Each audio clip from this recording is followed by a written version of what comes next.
ತಮಿಳುನಾಡು ಜೊತೆಗಿನ ಜಲ ವಿವಾದಕ್ಕೆ ಬಿಗ್ ಟ್ವಿಸ್ಟ್ ಸಿಕ್ಕಿದೆ. ಡಿಕೆ ಶಿವಕುಮಾರ್ ಅವರು ಮತ್ತು ತಮಿಳುನಾಡಿನ ಸಿಎಂ ವಿಜಯ್ ಅವರ ಸಂಧಾನ ಮಾತುಕತೆಗೆ ದಿನಾಂಕ ಫಿಕ್ಸ್ ಆಗಿದೆ. ತಮಿಳುನಾಡು ಜೊತೆಗಿನ ಜಲ ವಿವಾದಕ್ಕೆ ಈಗ ಮೇಜರ್ ಅಪ್ಡೇಟ್. ಡಿಕೆ ಶಿವಕುಮಾರ್ ಅವರು ಮತ್ತು ವಿಜಯ್ ಅವರ ನಡುವಿನ ಮಾತುಕತೆಗೆ ದಿನಾಂಕ ಫಿಕ್ಸ್ ಆಗಿದೆ. ಕರ್ನಾಟಕ ಸಿಎಂ ಮತ್ತು ತಮಿಳುನಾಡು ಸಿಎಂ ಜೊತೆ ಬೆಂಗಳೂರಲ್ಲಿ ಸಭೆ ನಡೆಯಲಿದೆ. ಆಗಸ್ಟ್ 3ರಂದು ವಿಧಾನಸೌಧದಲ್ಲಿ ಮಹತ್ವದ ಮಾತುಕತೆ ನಡೆಯಲಿದೆ. ವೀಕ್ಷಕರೇ, ವಿಧಾನಸೌಧದ ಸಮ್ಮೇಳನ ಸಭಾಂಗಣದಲ್ಲಿ ಸಭೆ ನಿಗದಿಯಾಗಿದೆ. ಎರಡೂ ರಾಜ್ಯಗಳ ಒಟ್ಟು 25 ಅಧಿಕಾರಿಗಳು ಸಭೆಯಲ್ಲಿ ಭಾಗಿಯಾಗ್ತಾ ಇದ್ದಾರೆ. ಕಾವೇರಿ ನದಿ ನೀರು ಹಂಚಿಕೆ ವಿವಾದದ ನಡುವೆಯೇ ಕರ್ನಾಟಕ ಮತ್ತು ತಮಿಳುನಾಡು ನಡುವಿನ ಸಂಬಂಧಕ್ಕೆ ಹೊಸ ತಿರುವು ಸಿಗುವಂತ ಸಾಧ್ಯತೆ ಕಾಣಿಸಿಕೊಂಡಿದೆ. ಕಾವೇರಿ ನೀರು ವಿವಾದ ವಿಚಾರವಾಗಿ ಕರ್ನಾಟಕದ ಮುಖ್ಯಮಂತ್ರಿ ಡಿಕೆ ಶಿವಕುಮಾರ್ ಅವರು ಹಾಗೂ ತಮಿಳುನಾಡು ಮುಖ್ಯಮಂತ್ರಿ ಜೋಸೆಫ್ ವಿಜಯ್ ಅವರ ನಡುವೆ ಮಾತುಕತೆಗೆ ವೇದಿಕೆ ಸಿದ್ಧವಾಗಿದೆ.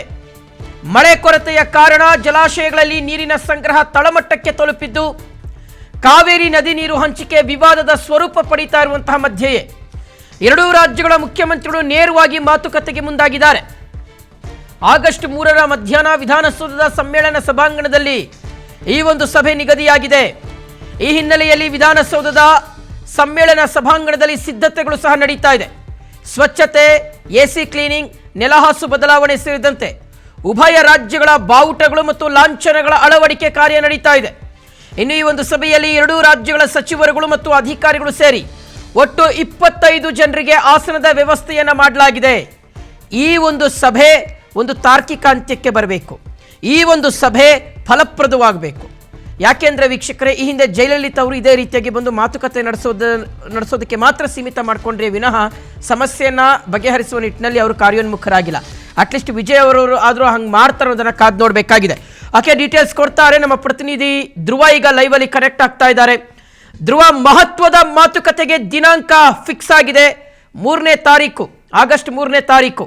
ಸೊ ಅಟ್ಲೀಸ್ಟ್ ಈ ಒಂದು ಸಭೆಯಲ್ಲಾದರೂ ಎರಡೂ ರಾಜ್ಯಗಳ ನಡುವೆ ಉಂಟಾಗಿರ್ತಕ್ಕಂಥ ಈ ಒಂದು ವೈಮನಸ್ಸು ಕಾವೇರಿ ವಿಚಾರಕ್ಕೆ ಸಂಬಂಧಪಟ್ಟಂತೆ ಮತ್ತು ತಮಿಳುನಾಡಿಗೆ ಕರ್ನಾಟಕ ತಿಳಿ ಹೇಳಬೇಕಾಗಿದೆ ಕಾವೇರಿ ವಿಚಾರಕ್ಕೆ ಸಂಬಂಧಪಟ್ಟಂತೆ ಅನ್ನುವಂಥದ್ದು. ಸೊ ಏನು ಆಗಬಹುದು, ಈ ಸಭೆ ಮೇಲೆ ಎಷ್ಟು ನಿರೀಕ್ಷೆ ಇದೆ ಅಂತ ಧ್ರುವ? ಶಿವು, ಮುಖ್ಯವಾಗಿ ಕಾವೇರಿ ಜಲ ವಿವಾದಕ್ಕೆ ಸಂಬಂಧಪಟ್ಟ ಹಾಗೆ ಎರಡು ರಾಜ್ಯಗಳ ನಡುವೆ 3ನೇ ತಾರೀಕು, ಆಗಸ್ಟ್ 3ನೇ ತಾರೀಕು ಈ ಒಂದು ಸಭೆ ನಿಗದಿಯಾಗಿದೆ. ವಿಧಾನಸೌಧದ ಸಮ್ಮೇಳನ ಸಭಾಂಗಣದಲ್ಲಿ ಈಗಾಗಲೇ ಎಲ್ಲಾ ರೀತಿಯ ವ್ಯವಸ್ಥೆಯನ್ನ ಕೂಡ ಮಾಡಲಾಗ್ತಾ ಇದೆ. ತಮಿಳುನಾಡಿನ ಸಿಎಂ ಜೋಸೆಫ್ ವಿಜಯ್ ಅವರು ಆಗಮಿಸುತ್ತಾರೆ. ಹಾಗೆ ಅವರ ಜೊತೆ ಡಿಕೆ ಶಿವಕುಮಾರ್ ಹಾಗೆ ಅಲ್ಲಿನ ಸಚಿವರು ಮತ್ತೆ ಇಲ್ಲಿನ ಸಚಿವರು ಸುಮಾರು 25 ಜನರಿಗೆ ಆಸನದ ವ್ಯವಸ್ಥೆಯನ್ನ ಮಾಡಲಾಗಿದೆ. ಸಚಿವರು ಮತ್ತೆ ಅಧಿಕಾರಿಗಳು ಈ ಸಭೆಯಲ್ಲಿ ಮುಖ್ಯವಾಗಿ ಕಾವೇರಿ ನೀರಿನ ಪರಿಸ್ಥಿತಿ ಮತ್ತೆ ಅದಕ್ಕೆ ವಿವಾದಕ್ಕೆ ಸಂಬಂಧಪಟ್ಟ ಹಾಗೆ ಕರ್ನಾಟಕದ ಪರಿಸ್ಥಿತಿ ಹೇಗಿದೆ ಅನ್ನುವಂಥದ್ದನ್ನ ಮನವರಿಕೆ ಮಾಡುವಂತಹ ಕೆಲಸವನ್ನ ಇಲ್ಲಿನ ಮುಖ್ಯಮಂತ್ರಿಗಳು ಮಾಡ್ತಾರೆ. ಅಲ್ಲಿ ಅವರು ಕೂಡ ತಮ್ಮ ಬೇಡಿಕೆಗಳನ್ನ ಇಡುವಂತ ಕೆಲಸವನ್ನ ಮಾಡ್ತಾರೆ. ಕಳೆದ ಹಲವು ವರ್ಷಗಳಿಂದ ಸಾಕಷ್ಟು ವಿವಾದಕ್ಕೆ ಕಾರಣ ಆಗಿದ್ದಂತಹ ಈ ಒಂದು ವಿವಾದ ಕಾವೇರಿ ನೀರಿನ ವಿಚಾರ ಏನಿದೆ ಅದು ನಾಡ್ದು ನಡೆಯುವಂತಹ ಸಭೆಯಲ್ಲಿ ಒಂದು ನಿರ್ಧಾರಕ್ಕೆ ಬರುವಂತಹ ಸಾಧ್ಯತೆಗಳಿದ್ದಾವೆ. ಇನ್ನೊಂದು ಕಡೆ ಮೇಕೆದಾಟು ಕುಡಿಯುವ ನೀರಿನ ಯೋಜನೆ ಏನಿದೆ ಅದಕ್ಕೆ ಸಂಬಂಧಪಟ್ಟ ಹಾಗೆ ಕೂಡ ಈ ಸಭೆಯಲ್ಲಿ ಚರ್ಚೆ ಆಗುವಂತಹ ಸಾಧ್ಯತೆಗಳು ಕೂಡ ಇದ್ದಾವೆ. ಈಗಾಗಲೇ ಮೇಕೆದಾಟುಗೆ ವಿರೋಧವನ್ನ ಮಾಡಿ ವಿಜಯ್ ಅವರು ಕೇಂದ್ರ ಸರ್ಕಾರಕ್ಕೆ ಪತ್ರವನ್ನ ಬರೆದಿದ್ರು. ಹೀಗಾಗಿ ಅವರ ವಿರುದ್ಧ ಸಾಕಷ್ಟು ಆಕ್ರೋಶಗಳು ವ್ಯಕ್ತವಾಗಿದ್ವು. ಆದ್ರೆ ನಾಡಿದ್ದು 3ನೇ ತಾರೀಕು ನಡೆಯುವಂತಹ ಸಭೆ ಏನಿದೆ ಆ ಸಭೆಯಲ್ಲಿ ಯಾವುದೆಲ್ಲ ವಿಚಾರದ ಬಗ್ಗೆ ಚರ್ಚೆ ಆಗುತ್ತೆ ಅನ್ನುವಂಥದ್ದು ಸಾಕಷ್ಟು ಕುತೂಹಲವನ್ನ ಮೂಡಿಸಿರೋದು. ಹಲವು ವರ್ಷಗಳಿಂದ ಇದ್ದಂತಹ ಸಮಸ್ಯೆಗೆ ಏನಾದ್ರೂ ಫುಲ್ ಸ್ಟಾಪ್ ಬೀಳುತ್ತಾ ಅಥವಾ ಅದಕ್ಕೆ ಪರಿಹಾರವನ್ನ ಕಂಡುಕೊಳ್ಳುವಂತ ಕೆಲಸವನ್ನ ಮಾಡಿದ್ದಾರಾ ಅನ್ನುವಂಥದ್ದು ಒಂದು ಪ್ರಶ್ನೆ. ಇನ್ನೊಂದು ಕಡೆ ರಾಜ್ಯದಲ್ಲಿ ಕಾವೇರಿ ಜಲಾನಯನ ಪ್ರದೇಶದಲ್ಲಿ ನೀರಿನ ಮಟ್ಟ ಸಾಕಷ್ಟು ಕುಸಿದಿದೆ. ಕಾವೇರಿ ಜಲಾನಯನ ಪ್ರದೇಶದಲ್ಲಿ ಬರುವಂತಹ 4 ಡ್ಯಾಂಗಳು ಏನಿದ್ದಾವೆ ಆ 4 ಡ್ಯಾಂಗಳಲ್ಲಿ ಇರುವಂತಹ ನೀರಿನ ಗರಿಷ್ಠ ಸಾಮರ್ಥ್ಯ ಏನಿದೆ, ಆದ್ರೆ ನೀರಿನ ಸಾಮರ್ಥ್ಯ ಏನಿದೆ ಅದು ಈಗ ಸಾಕಷ್ಟು ಕಡಿಮೆ ಆಗಿದೆ. 63.23 TMC ನೀರಿನ ಸಾಮರ್ಥ್ಯ ಇರೋದು ಈಗ ಈ ಕಾವೇರಿ ಜಲಾನಯದಲ್ಲಿ ಬರುವಂತಹ ಆರಂಗಿ ಇರಬಹುದು, ಹೇಮಾವತಿ ಇರಬಹುದು, KRS ಇರಬಹುದು, ಕಬಿನಿ ಇರಬಹುದು. ಈ 4 ಜಲಾಶಯದ ನೀರಿನ ಮಟ್ಟ ಸಾಕಷ್ಟು ಕುಸಿದಿದೆ. ಕಳೆದ ವರ್ಷ 108 TMC ಇತ್ತು, ಆದ್ರೆ ಈ ವರ್ಷ ಇದು 55% ಕುಸಿತ ಕಂಡಿದೆ. ಮಳೆ ಇರಲಿಲ್ಲ, ರಾಜ್ಯದಲ್ಲಿ ಸಾಕಷ್ಟು ಬರ ಎದುರಾಗಿದೆ. 114 TMC ಈ ಒಟ್ಟು 4 ಡ್ಯಾಂಗಳ ಒಟ್ಟು ನೀರಿನ ಮಟ್ಟ. ಆದ್ರೆ ಈ ರೀತಿಯಾಗಿ ನೀರಿನ ಸಂಗ್ರಹ ಕುಸಿತ ಆಗ್ತಾ ಇರುವಂತಹ ಕಾರಣಕ್ಕಾಗಿ ಕಾವೇರಿ ಜಲಾನಯನ ಪ್ರದೇಶದಲ್ಲಿ ವಾಸ ಮಾಡುವಂತಹ ಅಲ್ಲಿನ ರೈತರಿರ್ಬೋದು, ಅವರ ಬೆಳೆಗಳಿಗೆ ನೀರು ಬೇಕೇ ಬೇಕು. ಅದರ ಜೊತೆ ಬೆಂಗಳೂರಿಗೆ ಕುಡಿಯುವ ನೀರಿಗೂ ಕೂಡ ಕಾವೇರಿ ನೀರನ್ನೇ ಅವಲಂಬನೆ ಮಾಡಿದ್ದಾರೆ. ಈ ಎಲ್ಲವನ್ನ ಕೂಡ ಅವರಿಗೆ ಮನವರಿಕೆ ಮಾಡುವಂತಹ ಕೆಲಸವನ್ನ ಮಾಡ್ತಾ ಹೋಗ್ತಾರೆ. ಆದ್ರೆ ಇವತ್ತು ನಡೆದಂತಹ ಒಂದು ಸಿಡಬ್ಲ್ಯೂಸಿ ಸಭೆಯಲ್ಲಿ CWRC ಸಭೆ ಏನಿದೆ ಅದರಲ್ಲಿ ಕರ್ನಾಟಕದಿಂದ 3500 ಕ್ಯೂಸೆಕ್ ನೀರನ್ನ ಡೈಲಿ ಹರಿಸಬೇಕು ಅಂತ ಹೇಳಿ ಕಾವೇರಿ ನೀರು ನಿಯಂತ್ರಣ ಸಮಿತಿ ಏನಿದೆ ಇವರು ಈಗ ಶಿಫಾರಸನ್ನ ಮಾಡಿದ್ದಾರೆ. ಆದ್ರೆ ಇದಕ್ಕೆ ಸಂಬಂಧಪಟ್ಟ ಹಾಗೆ ಕಾವೇರಿ ನೀರು ನಿರ್ವಹಣಾ ಪ್ರಾಧಿಕಾರದ ಮೇಲ್ಮನವಿಯನ್ನ ಸಲ್ಲಿಕೆ ಕೂಡ ಕರ್ನಾಟಕ ಸಿದ್ಧತೆಯನ್ನ ನಡೆಸಿಕೊಂಡಿದೆ. ಆದ್ರೆ ಈ ನಾಡ್ದು ನಡೆಯುವಂತಹ ಸಭೆಯಲ್ಲಿ ರಾಜ್ಯದಲ್ಲಿ ಇರುವಂತಹ ಪರಿಸ್ಥಿತಿಯನ್ನ ಮನವರಿಕೆ ಮಾಡುವಂತಹ ಕೆಲಸವನ್ನ ತಮಿಳುನಾಡಿಗೆ ಮಾಡ್ತಾರೆ. ತಮಿಳುನಾಡಿನ ಅಧಿಕಾರಿಗಳ ಜೊತೆ, ಸಚಿವರ ಜೊತೆ, ಸಿಎಂ ಜೊತೆ ಈ ಒಂದು ಚರ್ಚೆ ಕೂಡ ನಡೆಯುತ್ತೆ.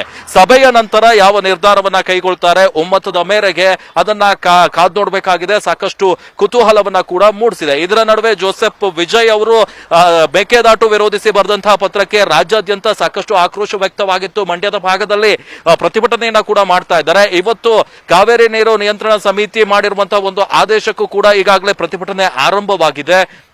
ಹೀಗಾಗಿ ವಿಜಯ್ ಬರುವ ದಿವಸ ಕೂಡ ಅವರಿಗೆ ಪ್ರತಿಭಟನೆಯ ಬಿಸಿ ತಟ್ಟುವಂತಹ ಸಾಧ್ಯತೆಗಳು ಕೂಡ ಇದ್ದಾವೆ. ಈ ಒಂದು ನಿಟ್ಟಿನಲ್ಲಿ ಕೂಡ ಸರ್ಕಾರ ಯಾವ ಕ್ರಮವನ್ನ ಕೈಗೊಳ್ಳುತ್ತೆ ಅನ್ನುವಂಥದ್ದು ಕೂಡ ಈಗ ಕಾದ್ ನೋಡ್ಬೇಕಾಗಿದೆ. ಆದ್ರೆ ಈಗ ಸದ್ಯ ರಾಜ್ಯದಲ್ಲಿ ಬರ ಎದುರಾಗಿದೆ. ಕಾವೇರಿ ಜಲಾನಯನ ಪ್ರದೇಶದಲ್ಲಿ ಇರುವಂತಹ ಜನರೇನಿದ್ದಾರೆ ಅಲ್ಲಿನ ರೈತರಿಗೆ ನೀರಿನ ಸಮಸ್ಯೆ ಇರುವುದು ವಾಸ್ತವ ಸ್ಥಿತಿಯನ್ನ ಅವರಿಗೆ ಮನವರಿಕೆ ಮಾಡಿಕೊಟ್ಟು ಅಲ್ಲಿಗೂ ಅನ್ಯಾಯ ಆಗದೆ ರಾಜ್ಯಕ್ಕೂ ಕೂಡ ಯಾವುದೇ ಅನ್ಯಾಯ ಆಗದ ರೀತಿಯಲ್ಲಿ ಇಬ್ರು ಕೂಡ ಒಂದು ಮಹತ್ವದ ನಿರ್ಧಾರವನ್ನ ತೆಗೆದುಕೊಳ್ಳುವಂತ ಸಾಧ್ಯತೆಗಳು ಇದ್ದಾವೆ.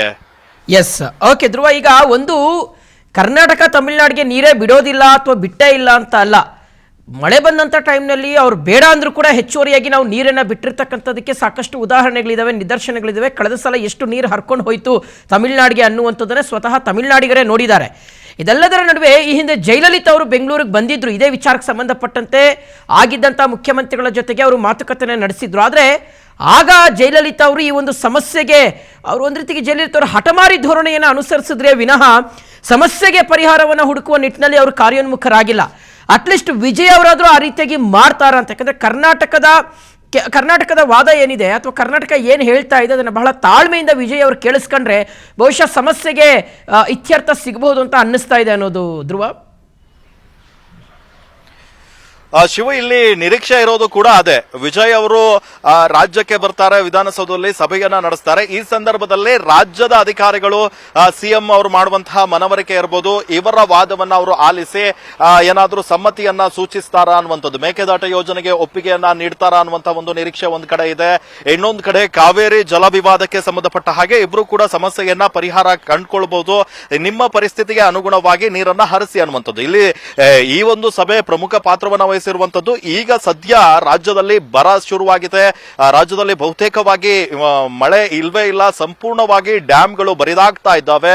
ಈ ಕಾವೇರಿ ಜಲಾನಯನ ಪ್ರದೇಶದಲ್ಲಿ ಬರ್ತಾ ಇರುವಂತಹ ಒಟ್ಟು 4 ಡ್ಯಾಂಗಳಲ್ಲಿ 55% ನೀರು ಕಮ್ಮಿ ಆಗೋಗಿದೆ. KRS ಡ್ಯಾಮ್ ನಲ್ಲಿ ಕೂಡ ಕಳೆದ ಬಾರಿ 34 TMC ನೀರಿತ್ತು. ಈಗ ಸರಿಸುಮಾರು ಇವತ್ತಿನ ಡೇಟಾ ಪ್ರಕಾರ 17 TMC ನೀರಿದೆ. ಸೊ ಹೀಗಾಗಿ ರಾಜ್ಯದ ಪರಿಸ್ಥಿತಿಯನ್ನು ಅವರಿಗೆ ಮನವರಿಕೆ ಮಾಡುವಂತ ಕೆಲಸವನ್ನ ಇಲ್ಲಿನ ಅಧಿಕಾರಿಗಳು, ಸಚಿವರು, ಸಿಎಂ ಮಾಡ್ತಾ ಹೋಗ್ತಾರೆ. ಆದ್ರೆ ಇದಕ್ಕೆ ಯಾವ ತರಹ ಪ್ರತಿಕ್ರಿಯೆಯನ್ನು ಅವರು ಮಾಡ್ತಾರೆ ಅನ್ನುವಂಥದ್ದು ಈಗ ಮುಂದಿರುವಂತಹ ಪ್ರಶ್ನೆ. ಶಿವು, ಓಕೆ, ಥ್ಯಾಂಕ್ ಯು ಧ್ರುವ ತಮ್ಮೆಲ್ಲ ಡೀಟೇಲ್ಸ್ಗಾಗಿ.